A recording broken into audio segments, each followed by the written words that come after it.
Hey ladies, welcome to The Power of the Ask, the podcast where we ditch the waiting and embrace the asking for what we truly deserve. Welcome to The Power of the Ask.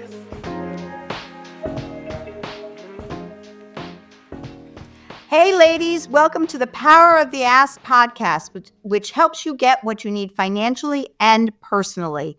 We are so glad that you're here today. My name is Lisa Zeiderman. I am managing partner at Miller Zeiderman, and I am one of the co-hosts with my dear friend Precious Williams, killer pitch master and CEO of Perfect Pitch Group. Hey, Precious.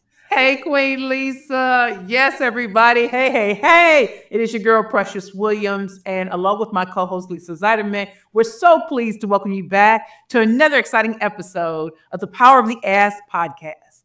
This week, we're excited to introduce you to Mara Cristina Tache.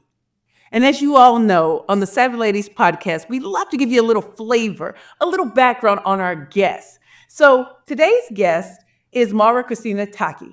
She is the co-chair of the Savvy Ladies Junior Board, and she's deeply committed to enhancing women's financial literacy and supporting their financial independence while addressing economic and racial disparities. She was honored with the Excellence in Mentorship Award at the 2020-23 Savvy Ladies Awards Benefit Gala for her significant influence as an emerging leader in the financial services sector. With over 12 years of experience in the payments industry, Mara contributes to the employee-led business resource groups that empower women leaders and advocate for LGBTQIA+ equity.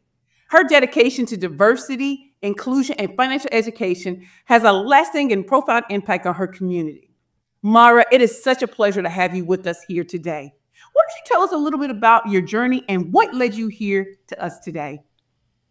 Absolutely. Hi, Lisa. Hi, Precious. So good to see you. And thank you so much for having me. What brought me here?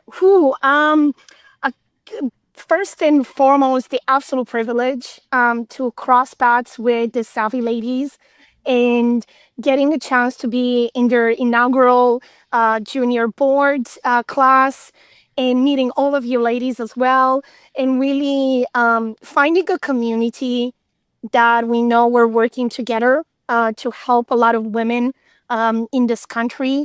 And not just that, whoever accesses, Savvy Ladies website, very, very much near and dear to my heart, and very, very excited to have that chance to talk with you today. So, Mara, what experiences or influences from your early life, shaped your interest in technology and finance? So give us some insight there. So I grew up in Romania, in Eastern Europe. And both my parents, I've been very lucky to grow into a house that always had a lot of books. So I grew up with a lot of books, and I think they instilled in me that curiosity. Both my parents have the most diverse set of things that they're interested, from history to art to sports to anything, basically, even though sometimes that has no connection to their actual job that they did. And I think it really drove me into that, just be curious about anything and everything. And I think a lot, since I was a kid, I learned there is something about knowing stuff. I think it helps you as well relate to other people along the way or understand how the world works. And they've really allowed me to do that. And they've really allowed me to feed into that curiosity. And, more specifically to tech. And in Romania, I grew up with technology, and computer science actually was a thing when I was in 5th grade, and that's about 11 years old. My parents moved me to a school that had a program around that. I saw a computer first time when I was 11, and we did probably like 6 or 7 hours a week in just looking, even though we were like 3 or 4 around the computer. And I think it really sparked that curiosity from all of us. It's like, what is this thing? And what does it do, and how does it work? I definitely use my mom's access at work to internet for my schoolwork. And I remember always thinking that my mom finds the most random things on the world. And I was like, how do you do that? So I think I learned the benefit of internet and tech quite early. So again, very, very much understand privilege in that. I know not everyone gets access so early in their life to that kind of technology and that kind of a support from the school system. Um, and on the finance side, I grew up with my mom being very transparent about money, even when I was a kid. For the first few years of my life, she raised me as a single mom, and she was very, very transparent into, no, I cannot buy this thing, and this is why. Or you cannot go in this trip, and this is why. She has one of her core beliefs is that you talk with kids the way they're adults. Don't do the jigga jigga kind of a thing to them, and because otherwise they will never learn along the way as to why you did certain things or why you took certain decisions. Don't treat them as you will treat another person with respect and trust and all of the above. And I think because she was so transparent with me, it allowed me to understand a bit more early the what it means. Um, and also kind of the power behind knowing where your money is and what it happens to it. It gives you a level of freedom and independence that I wanted to have it on me for myself. Um, it's the Romanian society is still very patriarchal, and it's still very much, even though men and women all work, it's a bit of a leftover from the communist period till '89. So it was expected for everyone to work, but it's still kind of the finances were always in the hand of a man. And I don't want that. I grew up with, I don't ever want to be dependent on someone else. I think I've seen too much of that. I've seen what it does. I've seen the kind of the invisible ties that it has to someone doing what they wanted to do. Um, and I think that's when I was like, no, I'm not doing that. I'm just gonna have my own thing. And would I share? It is all about partnering and all of that, yes. But I do not want to be tied due to money, not be able to make a decision that it's what's best for me. Um, because I don't have the control and I don't understand what happens with the things that I worked hard for it. That's the other thing. It's like you put your all your blood and sweat into it and someone else manages it. No, not my kind of world. Good for you. I'm feeling that. I'm feeling that. And I grew up in St. Louis, Missouri. So, you have such an interesting background, and it's great to hear how you first how you grew up with books, and then we were able to see a computer at such a young age, and even though it was like 3 or 4 of y'all huddled around this computer, I'm I'm really impressed with the fact that you work in financial technology, and that is your career. What are some of the challenges that your educational background or your background in totality prepared you for the challenges that come with working in financial technology? I was very because I did have access to this technology. I think along the I got a very deep interest in math and computer science. I do love my numbers. I did learn, and I do want to um, kind of call it out the fact that being into numbers and computer science doesn't mean that you don't have the people skills or the artistic or the creativity and the innovation that sometimes is required in today's working environment. Um, Somehow for years, I was told that, unfortunately, from the educational system, not so much from my parents. And I'm so happy I learned that. And I want for anyone else to think of it, one doesn't exclude the other one. One of the best mathematicians in Romanian history was an amazing poet. And to me, I remember that so clearly as those two don't have to be excluding each other. Um, and the reason why I'm saying this is we can learn so much in school. And of course, I was very, very much privileged to, learn a lot in technology and math and all of that. And went to school through scholarships and, did my master and my MBA and all of the above. And I got those opportunities.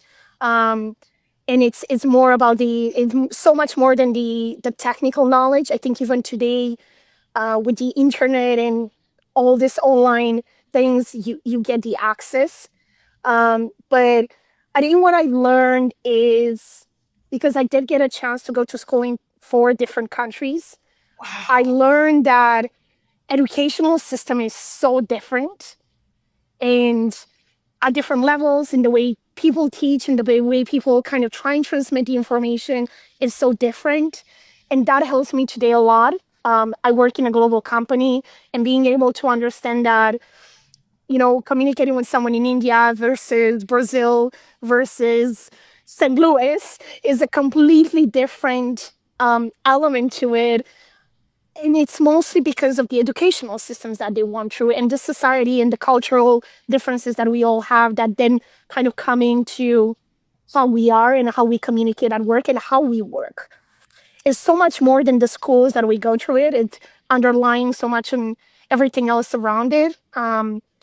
So those being able to like experience that, being able to see and go through a university and a school that is probably, I don't know, if you would put it on the international ratings, I don't know, school 4,000 and something, maybe, looking at the at my university in Romania, which I learned a lot from it. But then I got to see in the US an Ivy League school.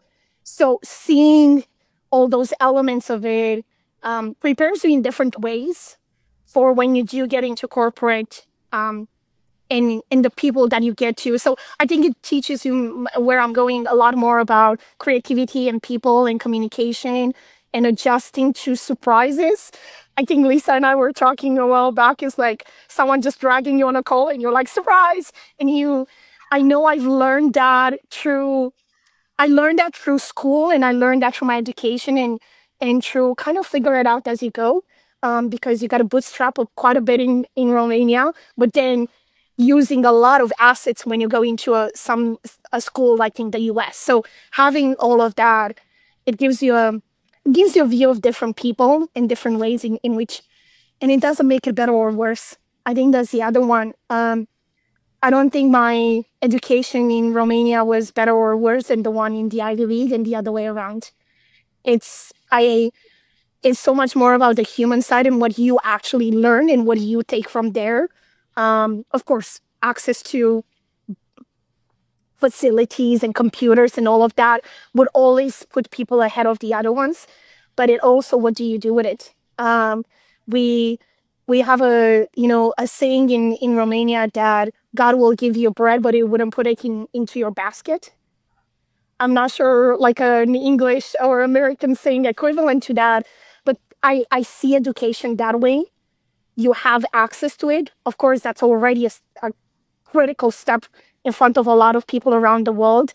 But what you do with it, it kind of holds on to each one of us. I think It it's sounds like you're adaptable.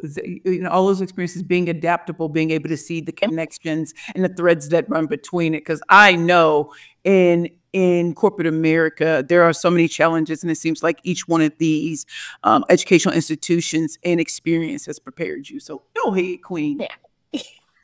So I'm going to say a few things. So first of all, Maura, you were right. I'll share with our audience, okay, that yesterday I've been on trial, and I had a meeting for Savvy Ladies with this very big organization, and I decided that Maura would be great to have on the meeting.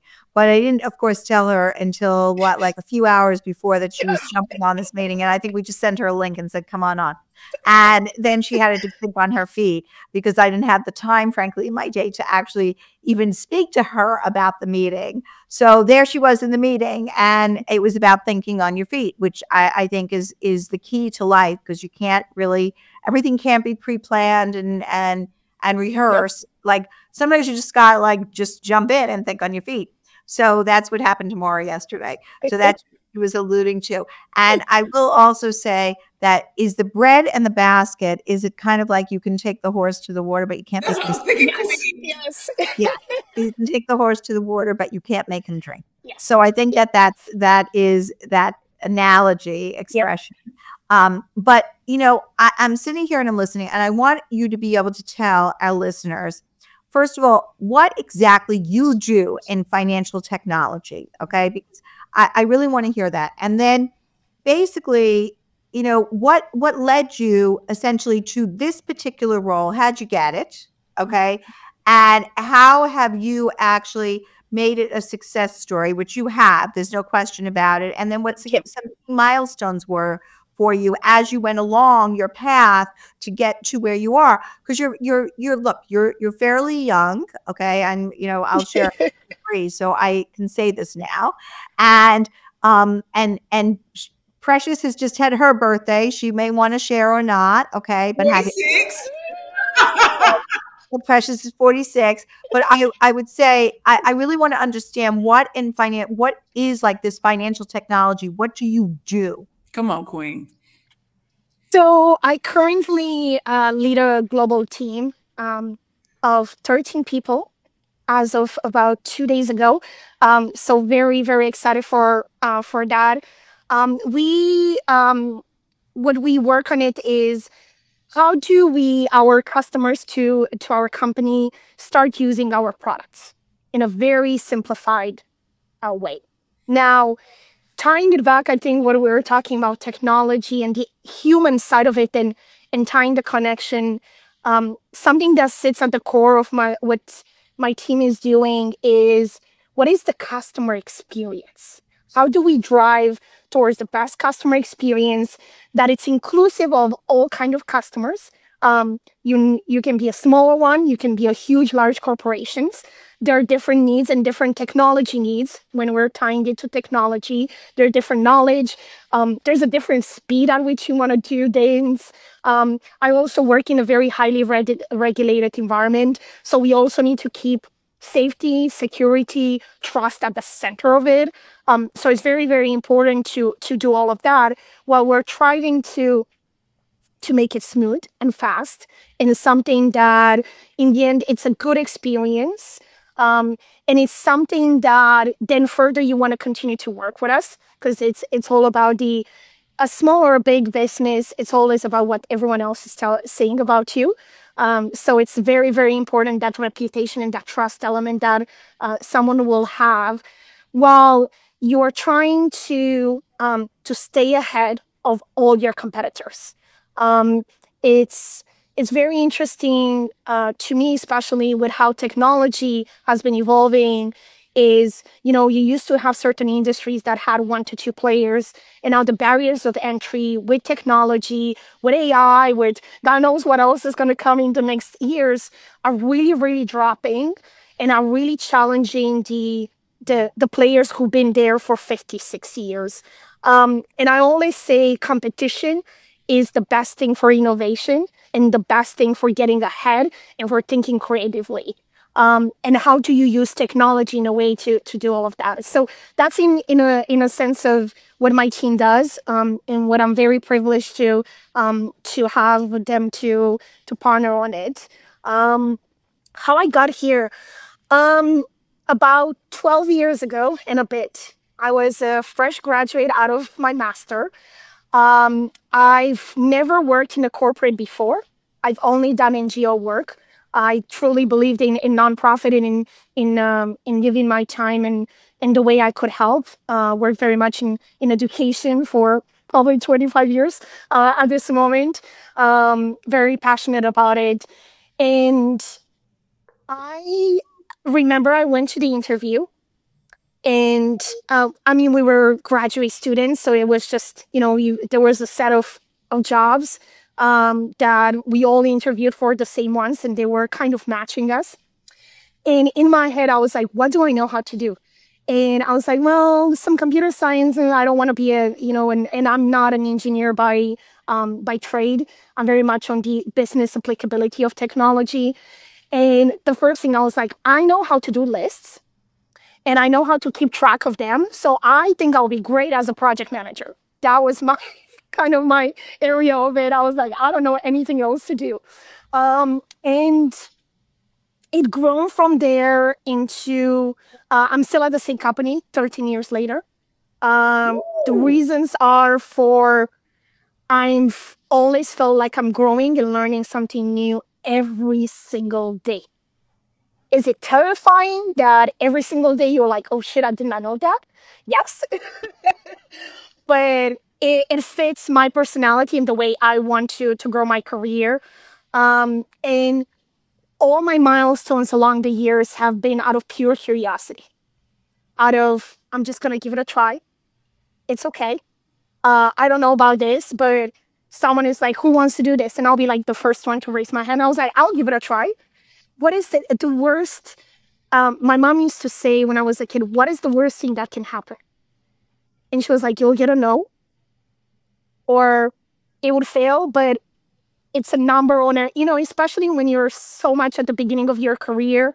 It's you don't really do that much damage. Let's all be honest. It's something that it can be mitigated. So it given me the opportunities. I started actually in Belgium, my job, and then a few years in on the concept of what could happen, they would say no. I applied for a scholarship in the U.S. So I came in and I got my MBA here, and then I was like, I'll stay. We'll see. Again, on the just give it a try. If it doesn't work, it doesn't work. I know I'm coming again from a privileged element of I knew I could fail because worst case scenario, if I failed in US, I could go back to Belgium. If I failed in Belgium, I could go back to Romania. If I failed in, it was kind of like I'm always a plan B, C, D, E, F kind of a person. So I always thought it in my head. I was like, if this doesn't work, what do I do next? And I think it goes a bit back to why I got into finance, because I was independent and I had my freedom. I knew I was responsible for myself, and I put my own guards into, if this fails, I have my, and also I'm, incredibly lucky. I have a family that is really supportive, and my parents always said, just go do your dreams. Don't worry. We got you. And because I knew they always got me, I knew I could do things that I was afraid of, or that I knew that might not work out. Um, I had managers along the years and amazing mentors. Um, about probably 4 out of 5 were women who told me, don't play small, just give it a try. Who pushed me to find. I've so lucky to find amazing mentors around the years who've always pushed me, and they were the right mentors at that period in my career. And I think that's where also we need to realize that sometimes mentors are for a period of time, for that period of our career. And it's okay if you outgrow them at some point. It happens. And maybe sometimes you never outgrow them and you always learn from them. But I think that curiosity and keep on getting different jobs, staying curious, raising my hand, move to US. And this is how it kind of went. And then I would say the third element was having a strong network. Someone at work says that if you want to find someone in the company, just go and ask Mara. She will know someone around. And I know that is from my mom, who I used to go to her work when I was a kid. She wouldn't have with whom to leave me, so I would just be behind her desk, sitting in the corner, doing my homework, kind of a thing. And she knew everyone. She was respectful to everyone. She always tell me, you need to be respectful, from the cleaning lady to the CEO, always. And I think that allowed me in my career to be able to build genuine relationships with people, and not just because I need them for a job. That is because sometimes people kind of just go for, well, I want to meet you because I want a job. And that is very much convenient in that moment. I never did it for that.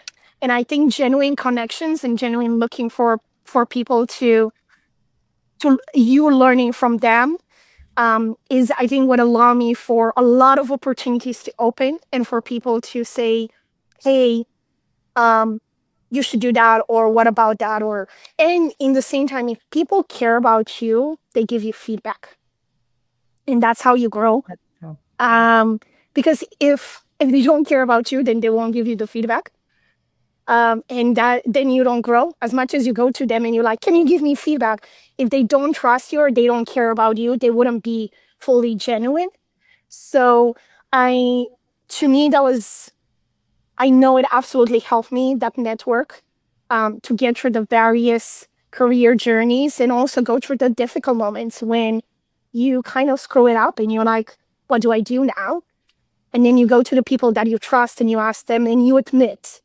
That's something that my dad has, always admit when you've made a mistake, half of it is forgiven. And the other half, the people around you are going to help you fix it. So I think there were some of the principles that just somehow along the years have opened a lot of doors for me from that perspective. I'm going to just jump in for 1 second. And I will say for those who are listening and who are just starting out in the workforce or getting themselves together in the workforce, I will say going to your mentor or going to the people who you're working for and asking them for feedback is so important, because it's one of my main issues is like first of all, you should want FaceTime with the people that actually you're doing the work for. And you should be asking, how am I doing? What could I do better? And that is going to be so appreciated and so important. And getting that FaceTime and inserting yourself essentially to get it is really important in growing and in moving ahead. So good for you. And Lisa, to that one, it reminds me of something someone told me the other week, and I forgot about this, is it's your own responsibility, your own career. It's nobody else's job. Right. It's nobody else's job to get your promotion. It's nobody else's job to get you recognized. If you do not do the effort, like you said, ask for the feedback. If you don't put in the work, if you don't build the relationships, if you don't raise your hand when you're like, I don't know what this goes on, or if you're not the one who you got to open your own doors. Of course, I do know, and unfortunately, there's people around the world, and I think sometimes you hit closed doors, but that doesn't mean that don't stop doing it, because nobody else is going to do it for you.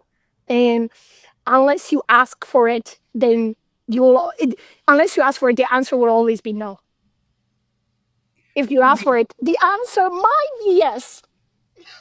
So, but you didn't ask for it, so. Or even if it's a no, you can be like Ariana Grande. Thank you. Next opportunity. Yep. Thank you. Next. Ladies, are you ready to take control of your future? Do you dream of financial stability, freedom, and a life that truly deserves you? For over 20 years, Savvy Ladies has empowered women from all walks of life to make smart financial choices, achieve our goals, and build a brighter future. We built Savvy Ladies as a community of women supporting women. We offer free financial educational programs, a trusted helpline, and guidance and advice from America's top financial professionals. You can access the financial helpline at savvyladies.org or where you get your apps under Savvy Ladies. Savvy Ladies equips you with the knowledge, confidence, and support you need to thrive. So don't wait. Join Savvy Ladies today and start building your financial confidence and well-being now.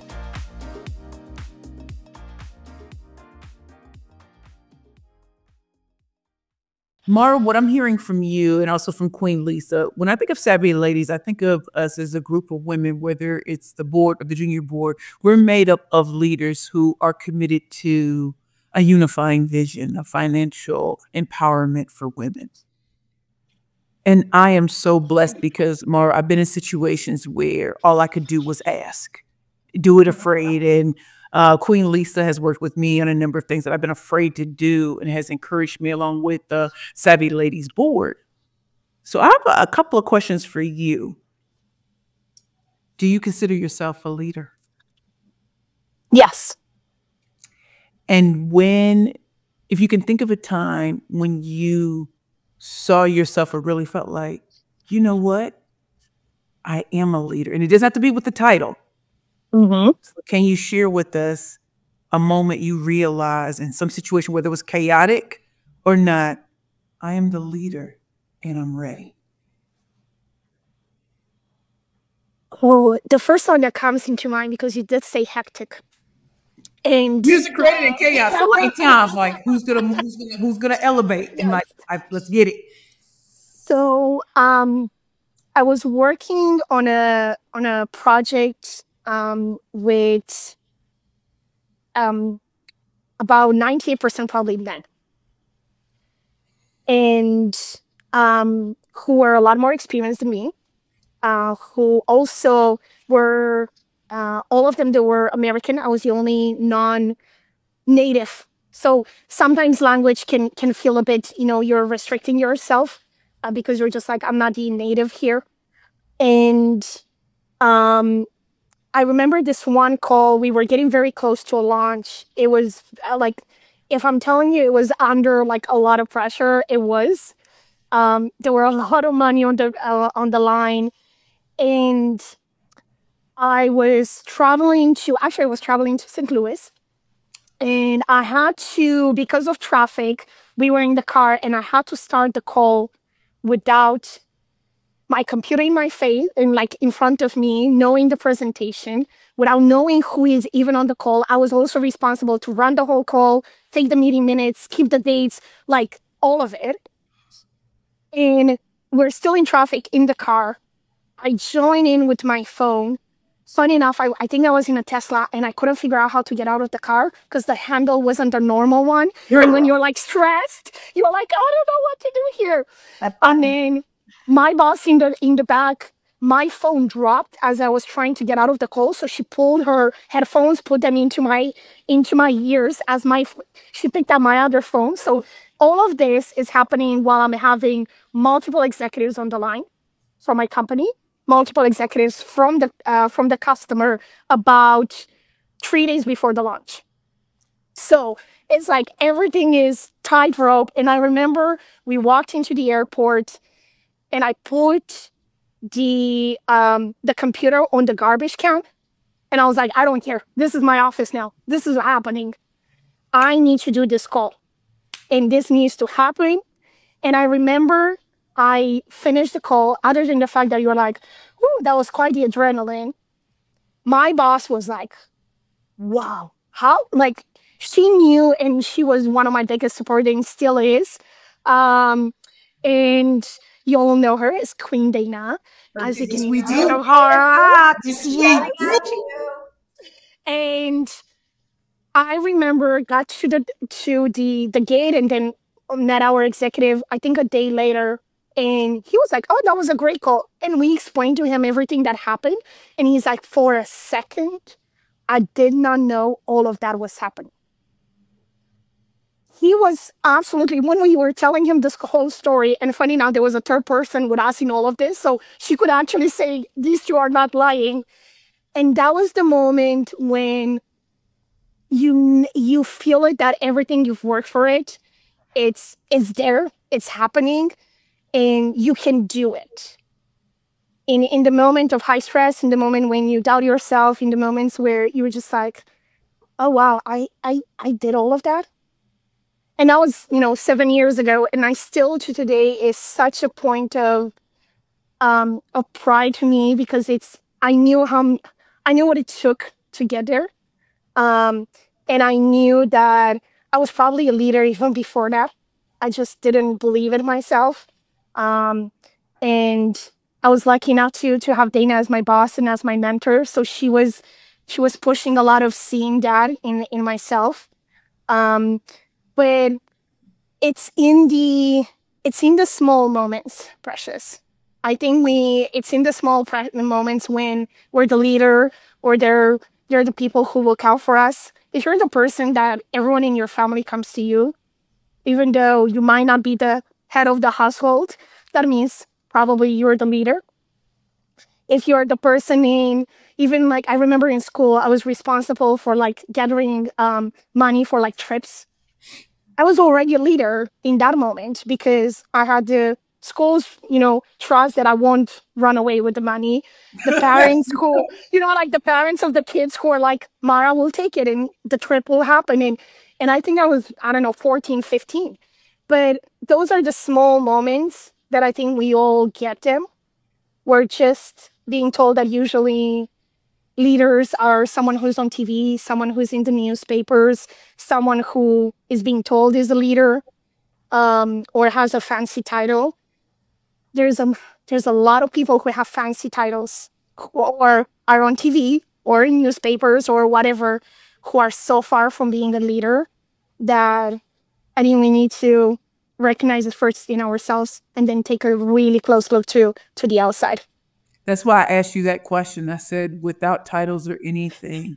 I'm reminding you of Dr. Martin Luther King quote, and I'm paraphrasing, but leaders and those with integrity, it really comes out in times of chaos and challenge and controversy, not when things are good.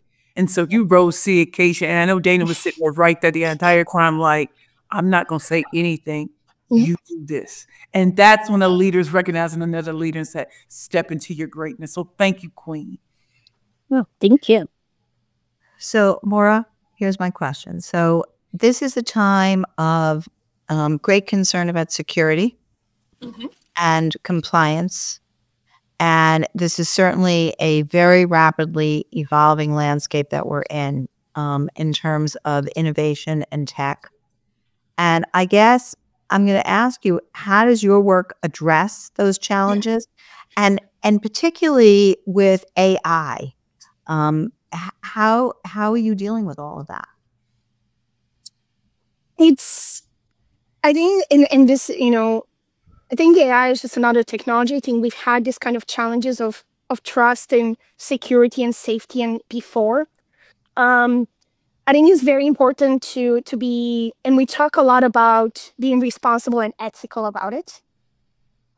It's at the core of just the industry that I work in. If you're not getting trusted, then you're not functioning.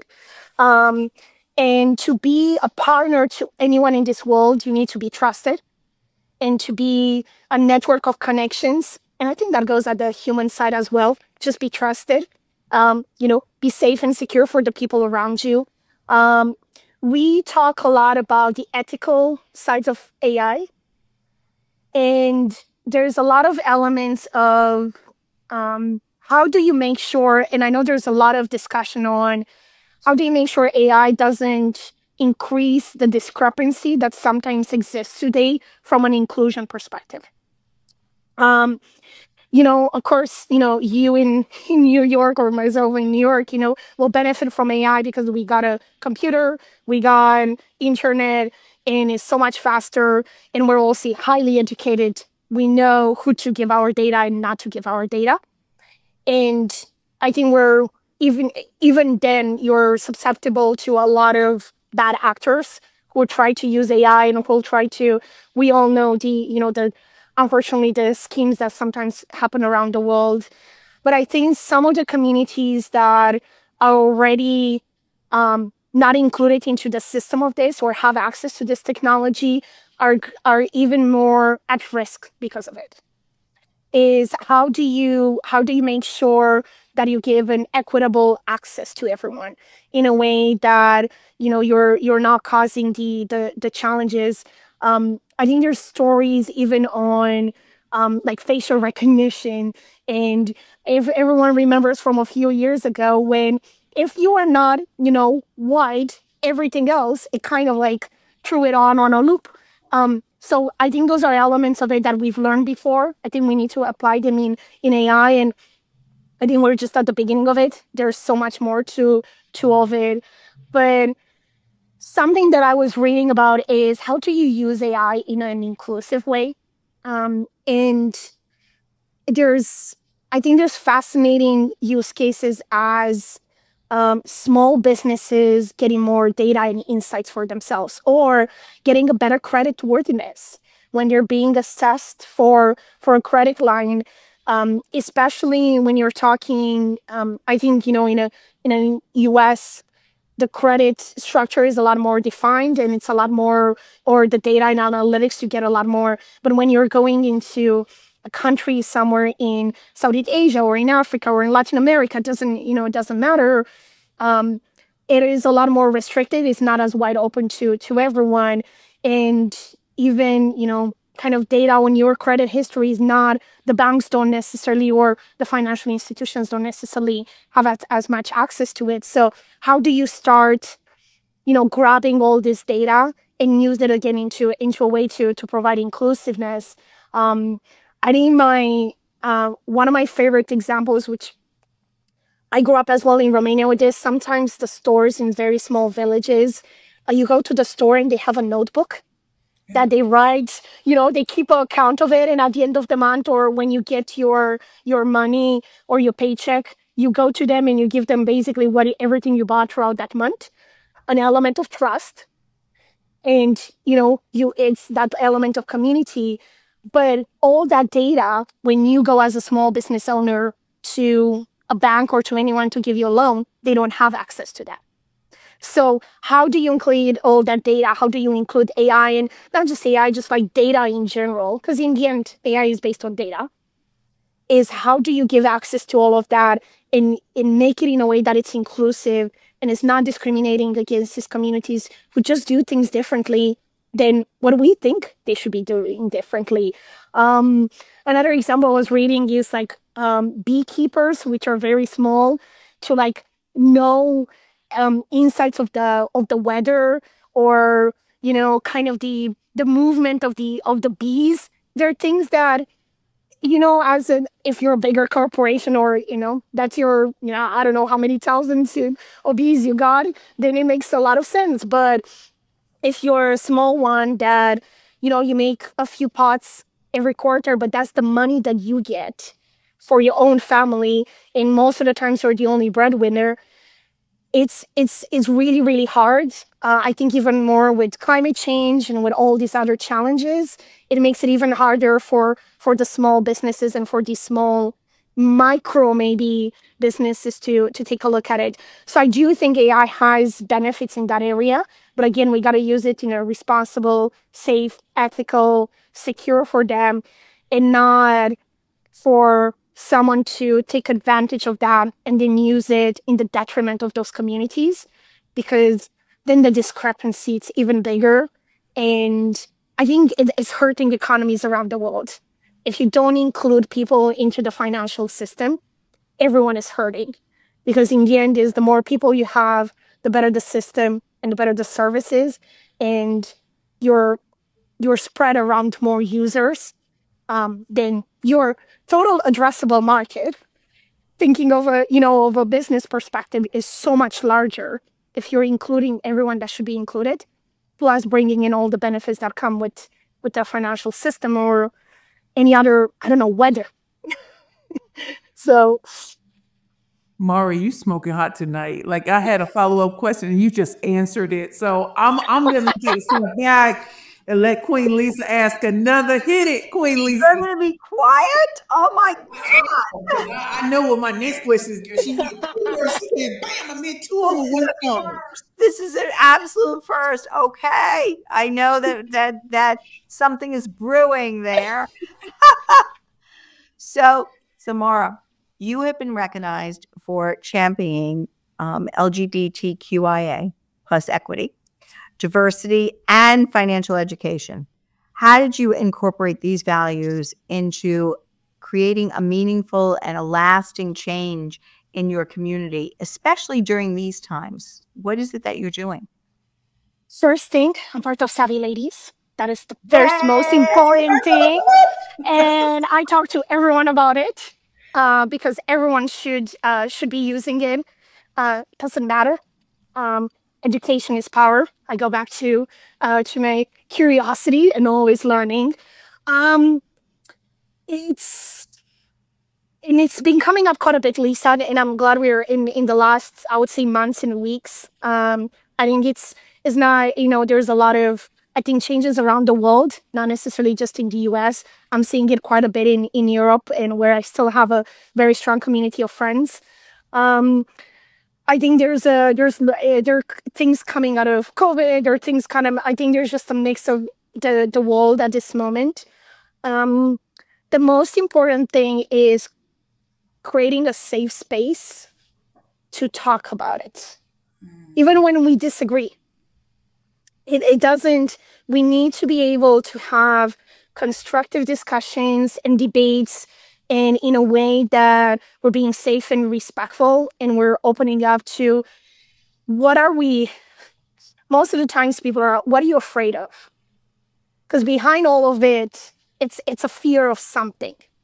What is that fear of, and what's going on, and what's is it a valid one? Is it an induced one? It's so especially with my friends, it's been a lot of talks, a lot of safe spaces. Um, it's been a lot about also taking care of ourselves. Sometimes it can, and I learned that quite a bit through COVID, and I'll use it as an example. As I think I was trying to keep track at some point about 7 countries on how many cases, because I do have friends and family in like so many places that it just the level of overwhelm that I had, and I didn't realize how much it was hurting me. But allowing and talking about that mental health, I think in the spaces of so much change and so much going on, is allowing to be inclusive to people and how everyone reacts and how everyone is perceiving, because it's their own. Everyone has a different journey throughout their life, and everyone will experience the news in different ways. It would get triggered by different things. You cannot assume we all react the same way. For some of us, certain news might be more scary than the other ones, which is okay. But talking about it and being open and understanding that we need to take care of ourselves, we need to take care of our communities. I think some of us would like to kind of try and save everyone, but the plane, the airplane instructions are put yourself your mask first and then put it for everyone else. So it's been a lot of that. It's take care of your own immediate community and be open, be safe, be listen out, and find ways in which talk with people that you don't agree with. It is very scary. I think it is ways in which you can do it if someone else is around you as well. So it is an element of safety you can create for yourself. But again, trying to understand what's going on behind the scenes. And sometimes you might not. Sometimes you might agree to disagree. Your values are not the same. But the fact that you had that discussion, it allows people to feel like they're heard. And it tells them that they're at least someone is listening out. That I think that's the first immediate step, is make sure you listen to people and don't assume. I think we all, it's very easy to, one of my biggest pet peeves in life is when people say generalize. It absolutely drives me insane into, and I'll use myself, all Romanians do this, all women do this, all Eastern European do, and I'm like, I'm a human, I'm an individual. Lumping me with everyone else, we do have underlying cultural elements which are together, absolutely. But my life journey versus another friend of mine who was born and raised and went to the same school is not the same. Even between twins, it's proven that they don't look at the world the same, even though they were literally identical from a DNA perspective. But their life journey, or the friends they encounter, or someone said something. And I think trying to not lump everyone into one, and being kind and respectful, and trying to generally understand one person by one person, I think is the best you can do. And those are the guiding principles that have allowed me to try and do better by the people around me. I know that's right. Well, I wanted to say, so I've been thinking about how to ask this question, and I very rarely ask it. But Queen Mara, you've dropped so many gems in terms of leadership and your educational background and preparing you for, your career in financial technology and being a resource and showing up and showing out for others. My question to you is, what do you want to leave as your legacy to the younger generation? Oh my gosh. The first word that comes into mind is kindness.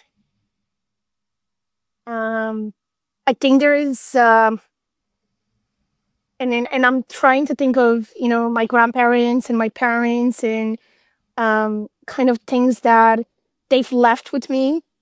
And I was very lucky to be raised by two people who I consider them my grandparents, even though they weren't blood grandparents. But they raised me with so much kindness, and I know each of the cousins are that, like, I know we're doing that to the world, and we're kind of propagating to the best that we can. And I think they will be very proud, and I think I will be very happy to continue that legacy of theirs, to be kind, kind and respectful. It's something that probably will be my choice. Okay, so this is it. This is the question we ask all the guests. So, Mara, why is the power of the ass crucial to women, especially financially? And you alluded to this a little bit earlier.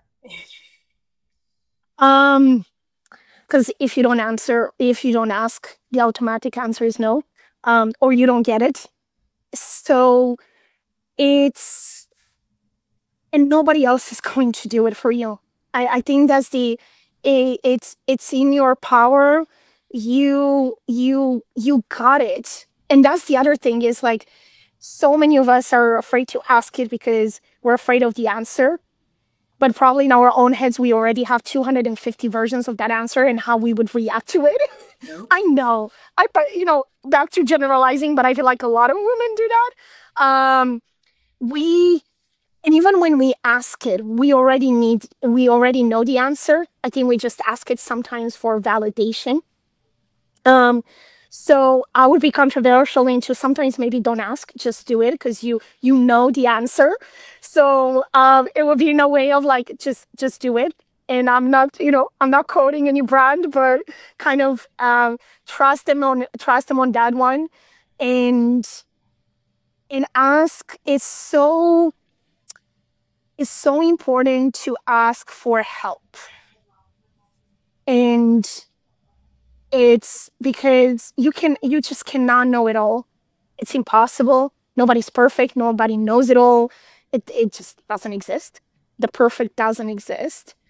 And having that community to help you and to really kind of look at, I need help, or I need this, or it's not, someone told me once, I don't know if they quoted from someone else, is actually asking for help is a sign of strength. Come through. It's not a sign of weakness.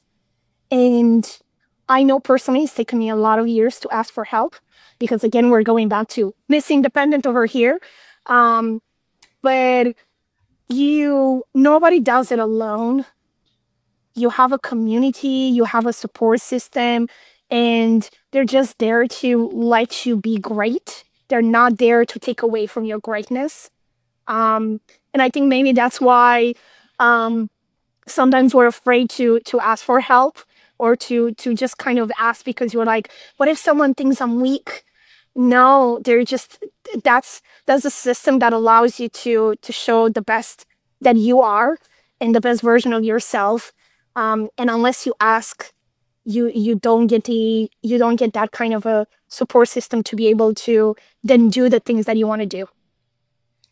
Mara, when I tell you, we are so grateful. Queen Lisa and I are so grateful that you're our guest today on the Power of the Ass podcast. You've been an amazing guest. You've been so good. You've been like Beyonce dropping the mic moment. You made Queen Lisa's office just go dark multiple times. So one day you want, didn't I tell y'all? Keep coming back to the Power of the Ass podcast, co-hosted by me and Queen Lisa. We're on the board of Savvy Ladies, and it gets better and better and better and better. We're bringing you the type of guests that are bearing what it took to get them to where they are and what it means to be financially empowered. And everyone didn't come from money. You're going to make mistakes, but at least in learning from these queens' journeys, you can see you are not alone, and the sky really is the limit. So tell a friend to tell a friend to what? Tell a friend, subscribe to the Power of the Ass podcast. And again, it is our pleasure to be in your homes, in your office, in your car, sharing the best women's stories for financial empowerment and giving the world so much more of what we can do. Propelling forward. Thank you all so very much. Thanks for joining us on this episode of the Power of the Ass, ladies. Don't forget to like, review, and subscribe to spread the love with #PowerOfTheAss.